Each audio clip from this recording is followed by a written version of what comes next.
transport of water and mineral is a vital process in the plant because it ensures continuous supply of the raw material for the process of the photosynthesis. चलो अब understand करते हैं ये transport of water और minerals plant में होता कैसे है। देखो, जो वेस्कुलर टिश्यू रिस्पॉन्सिबल होता है for the transport of water and minerals that is xylem. अब ये प्रोसेस कैसे होता है? There are two mechanism, one mechanism is absorption by the root and the second mechanism is ascent of the sap. Now come to this figure, ये जो figure आपके सामने दिखाई दे रही है, this portion is showing the root hair, और उसके आसपास ये जो आप रेड रेड डॉट्स देख रहे हैं ये है सॉइल के पार्टिकल्स, और उसके पास ये जो आप ब्लू कलर के डॉट्स देख रहे हैं this is water film, right. अब इसके बाद इस पोर्शन में आ जाओ, this is the epidermis, then is the cortex and then is the endodermis. तो ये आपको एक क्रॉस सेक्शन रूट का दिखाई दे रहा है यहाँ पे। इसके बाद ये अपर पोर्शन पे आ जाइए, this is the root xylem and this is xylem vessel of the stem, ठीक है। Now come to this portion, this is the cross section of the leaf। अब ये जो आपको ग्रीन ग्रीन पोर्शन दिख रहे हैं these are the chloroplast, ये अपर पोर्शन है और ये लीफ का लोअर पोर्शन है। As you know कि लीफ के लोअर पोर्शन में स्टोमेटास होते हैं। Stomata are the minute opening on the underneath of the leaf which help in the exchange of gases as well as it is helpful in the transpiration, which means loss of excess of water through the stomata, right?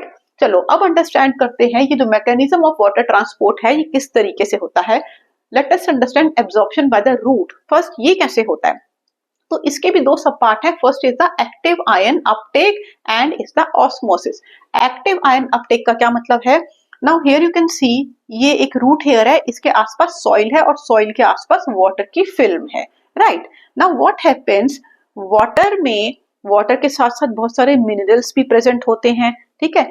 तो ये जो minerals हैं ये soil में और water में इनका concentration कम होता है, और जो रूट हेयर है इनमें मिनरल का कंसंट्रेशन ज्यादा होता है, ठीक है। जिसकी वजह से मिनरल्स सॉइल और वाटर से रूट के हेयर में चले जाते हैं, मतलब इनवर्ड मूवमेंट हो जाता है।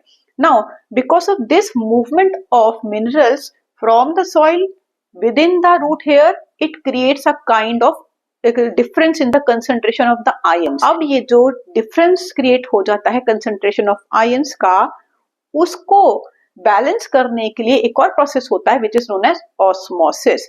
अब वाटर जो है वाटर भी रूट हेयर के अंदर मूव होता है because of the process of osmosis to compensate or you can say to balance the difference in the ions। It means कि जो आयन का कंसंट्रेशन डिफरेंस पैदा हुआ मिनरल्स का मूव करने की वजह से, उसको कंपनसेट कौन करता है? वाटर करता है, और उसको बैलेंस कर देता है, ठीक है। तो अब वाटर और मिनरल्स रूट हेयर के अंदर तो आ गए, बट अब ये सेल टू सेल कैसे मूव करते हैं? Because of the root pressure, ठीक है।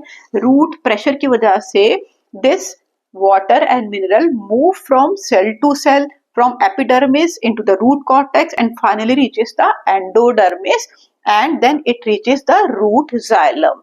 अब ये जो रूट जाइलम तक वाटर मूव हो गया, this is sufficient in case of the lower plant. जो छोटे प्लांट्स हैं जैसे ग्रास हो गया या हर्ब हो गए, श्रब्स हो गए, इन प्लांट्स में तो रूट प्रेशर काम कर जाता है, ठीक है, और उनके डिफरेंट डिफरेंट पार्ट्स तक वाटर और मिनरल्स पहुंच जाते हैं। But in case of tall trees, जो बहुत लंबे लंबे ट्रीज हैं, वहां पे एक और मैकेनिज्म काम करता है which is ascent of sap. Ascent of sap का मतलब होता है movement of water from the lower portion of the plant to the higher portion, ठीक है।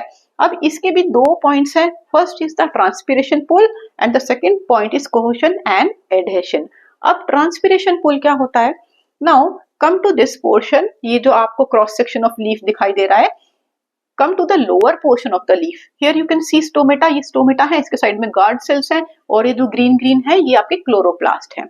Now we know stomata is responsible for the exchange of gases as well as to remove the excess of water by the process of transpiration। Now as the water moves out from the stomata because of the transpiration, it creates a kind of suction pull, ठीक है। एक suction पुल create कर देता है जिसकी वजह से जो वाटर है रूट जाइलम से जाइलम वेसल्स में अपवर्ड मूव करने लग जाता है, ठीक है। इमेजिन करो जैसे कि आप कोल्ड ड्रिंक पे स्ट्रॉ लगा के सक करते हो, है ना, तो वाटर उसमें मूव करता है। सिमिलरली सेम इसमें भी क्या हो रहा है, यहाँ स्टोमेटा से जब वाटर बाहर की तरफ आ रहा है तो एक सक्शन पुल क्रिएट हो रहा है, जिसकी वजह से जो रूट जाइलम तक वाटर था वो जाइलम वेसल में मूव होने लगा और फिर कहाँ रीच करा, क्लोरोप्लास्ट, और क्लोरोप्लास्ट से ये स्टोमेटा से बाहर फिर निकल जाता है। ठीक है, नाउ एक तो हो गया ये। नाउ अब ये जो कॉन्टिन्यूस चैनल ऑफ वाटर है ये ब्रेक क्यों नहीं होता, because of the two physical forces. दो टाइप की फिजिकल फोर्सेस काम करती हैं with in this xylem vessel. अब ये फोर्सेस क्या हैं, देखो जो वाटर के मॉलिक्यूल्स हैं जो इसमें अपवर्ड मूव कर रहे हैं, ये कॉन्टिन्यूस चैनल के फॉर्म में अपवर्ड मूव करते हैं बिकॉज ऑफ फर्स्ट फोर्स जिसका नाम है कोहेशन। कोहेशन क्या है, it is the force between the water molecules, जो वाटर के मॉलिक्यूल्स के बीच में जो फोर्स है which attract the two molecules of water together, जिससे वो चिपके रहते हैं, इसी फोर्स को हम बोलते हैं cohesion. Right, now second physical force is adhesion. Adhesion का मतलब है अब जो ये वाटर मॉलिक्यूल्स है इनका force of attraction xylem vessel की वॉल के साथ भी होता है, जिसको हम बोलते हैं एडेशन। ठीक है, तो अब ये एडेशन और कोहेशन की वजह से एक कॉन्टिन्यूस चैनल क्रिएट हो जाता है वाटर का, जिसकी वजह से जो वाटर है रूट जाइलम से जाइलम वेसल में मूव होता है और फिर ये लीव्स में चला जाता है और and then it is remove through the stomata. ठीक है, तो this is how water moves from the root to the leaves, and it also ensures proper supply of water to all the parts of the plant. Right, now also note that movement of water is unidirectional, but the movement of food in the phloem is bidirectional. So next video में हम पढ़ेंगे how does movement of food takes place in phloem. So keep watching and subscribe and like करना मत भूलना। मिलते हैं एक और नई वीडियो में एक और नए टॉपिक के साथ। Till then keep learning.